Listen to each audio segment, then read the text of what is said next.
আজকে তোমরা ছেলেরা ঘন্টার পর ঘন্টা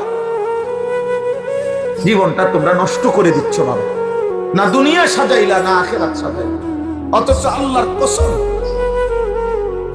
কোরআনুল কারীমের মধ্যে আছে, আল্লাহ বলছেন, এটা বুঝাইতে চাইছেন আশ-শাবাবু বাইনা দুআফাইন, প্রত্যেকটি বয়সের যৌবন 15 বছর থেকে কমপক্ষে 40, এই 25 বছর জীবনের গোল্ডেন টাইম, সোনালী সময়। এই সময়ের মধ্যেই ব্যক্তিকে আল্লাহ তাআলা কুওয়াত, শক্তি দিয়েছেন। আল্লাহ বলছে, তোমাকে আমি যেই সময় শক্তি দিছি তার কিন্তু দুই পাশে দুর্বলতা। এক হলো শিশুকাল, সেটাও ছিল দুর্বলতা। এরপরে আসবে বৃদ্ধকাল, সেটাও দুর্বলতা। দুই দুর্বলতার বাউন্ডারি ওয়ালে, দুই দুর্বলতার দেয়ালের মাঝখানে যেটুকু সময়, এটুকুই তোমার শক্তি, এটুকুই যৌবন, এটুকুই সক্ষমতা, এইটুকুই কিছু করা। দুনিয়া গড়লে যৌবনেই গড়ো, আখিরাত গড়লে যৌবনেই করো। দুনিয়া নষ্ট করে দিলে যৌবনেই নষ্ট করো, আখিরাত নষ্ট করিলে যৌবনেই নষ্ট। নারী দেখেও মজা পাইবা এই সময়, সেজদা দিয়েও মজা পাইবা এই সময়। বুড়াকালে দুর্বলতা, ওই সময় কোন রকম ফারম। আল্লাহুল্লাযী খালাকাকুম মিন দুআফিন সুম্মা জাআলা মিন বা'দি দুআফিন কুওয়া সুম্মা জাআলা মিন বা'দি কুওয়াতিন দুআফান ওয়া শাইবা। আল্লাহ বলেন, আমি মানুষকে সৃষ্টি করেছি প্রথম দুর্বলতা নিয়ে, মানে শিশুকাল। অতঃপর আমি তাকে দিয়েছি কুওয়াতান, শক্তি, যৌবনকাল। সুম্মা জাআলা মিন বা'দি কুওয়াতিন দুআফান ওয়া শাইবা। অতঃপর পুনরায় আবার দিয়েছি দুর্বলতা, বৃদ্ধকাল। আল্লাহ বলে, তুমি শুধু তোমার শরীরে যদি দেখো তাহলেই তুমি বুঝবে, ইয়াখলুকু মা ইয়াশা, আল্লাহ যা ইচ্ছা তাই করতে পারেন। এক হাত ছিল ছোট্ট দুর্বল হাত, সেটা হলো শক্তিশালী, আবার হয়ে গেল দুর্বল। আমরাই দেখি এখানে, উনি বয়স্ক মানুষ তো দুর্বল হাত, আমরা যারা মাঝ বয়সী আমাদের হাত সবল হাত, আবার পিচ্চি বাচ্চার হাত দুর্বল হাত, আমাদের মধ্যে আমরা দেখি। আল্লাহ বলে, দেখো তো এবং বুঝে নাও, আমি যা ইচ্ছা তাই করছি।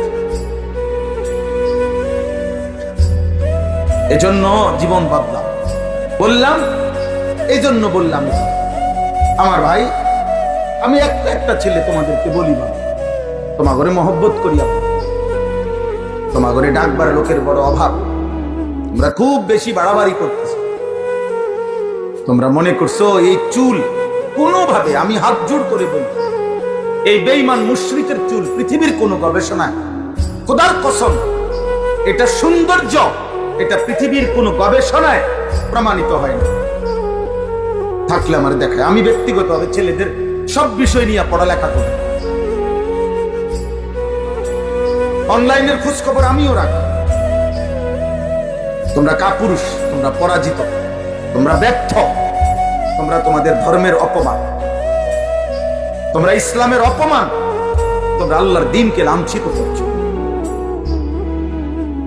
তোমরা যারা নামাজ পড়ো না, তোমরা তোমাদের ধর্মকে অপমান করছো। এত কম বয়সে ইসলামরে বেইজ্জতি করবে। নবীজি আফসোস করবে, কিয়ামতের দিন বলবে, উম্মত 18 বছরের তাগড়া বয়সে আমার সুন্নাত তুমি একটাও ধরলা না কেন? উম্মত, আমার এত বড় বেইজ্জতি কেমনে করবে? আমি এত কাঁদলাম, 5 ওয়াক্ত নামাজ কেন পড়বা?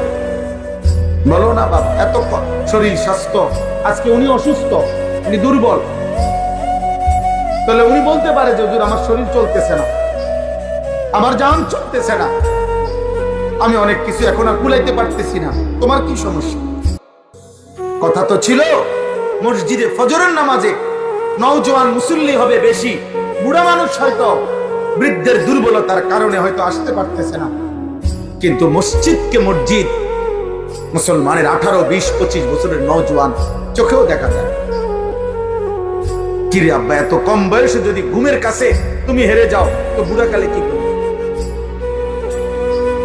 40 বছর যদি, 30 বছর, 10 বছর যদি কোনদিন ফজরের নামাজ না পড়ো, তো এই নামাজের কথা যদি আর কোনদিন মনে না পড়ে, এটা যদি তোমার টোটাল ভুল হয়ে যায়, তখন কি হবে? তখন কি হবে? আর যদি কোনোদিন এমন মনে হয় না গত 40 বছর, 30 বছর, 10 বছরে এমন অসংখ্য মুসলমান নামধারী নাফরমান আছে যে কোনোদিন জানে না ফজরের ওয়াক্ত হয়েছে, আছে না? আহা বদনসিব, হায় রে দুর্ভাগা। আর যদি কোনোদিন মৃত্যু পর্যন্ত মনে না পড়ে, তো তোমার মৃত্যুটা কেমন হবে? তোমার আখিরাত কেমন হবে? আল্লাহর নবী সাল্লাল্লাহু আলাইহি সাল্লাম একাধিকবার হাদিসের মধ্যে বলছে, একাধিক বুখারী শরীফের হাদিস, মুসলিম শরীফের হাদিস, অন্যান্য কিতাবের হাদিস, নবীজি বলছে যে ফজরের নামাজ পড়ে না সে মুনাফিক, মুনাফিক, মুনাফিক, মুনাফিক, মুনাফিক, মুনাফিক। বেটা কসম আল্লাহ, মুনাফিক বলছে নবী, মুনাফিক। নবী যদি কাউকে বলে মুনাফিক, এবার তোর জন্য আসরের ময়দানে তোর কোন আব্বায় সুপারিশ করবে তোর বাপের লগে তুই কথা বলিস?